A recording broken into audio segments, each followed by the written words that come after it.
2028 টি-20 world কাপে সরাসরি পৌঁছে গেছে বাংলাদেশ। 2028 টি-20 বিশ্বকাপে খেলবে বাংলাদেশ। না কোয়ালিফাই ম্যাচ, না কোনো সেকেন্ড রাউন্ড, কোনো কিছু খেলতে হবে না, সরাসরি খেলবে বাংলাদেশ। যেহেতু তারা এবার এই টুর্নামেন্টটা খেলেনি, সেই হিসাবে যে টপ 8 জন টি-20 ওয়ার্ল্ড কাপে খেলবে সেখানে বাংলাদেশের নাম দেওয়া হয়েছে।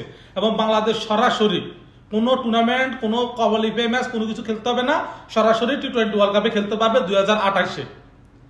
এতে টি-20 ওয়ার্ল্ড কাপে বাংলাদেশের এগেনস্টে যে টিমগুলো পড়বে, হয়তোবা সেখান থেকে বাংলাদেশ নর্মাল কোনো টিমের সাথে পড়তে পারে।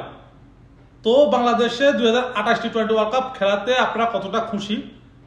আপনারা কি চান যে বাংলাদেশ ডাইরেক্ট 2028 টি-20 ওয়ার্ল্ড কাপ খেলুক, না টিম বাই টিম উঠে খেলুক?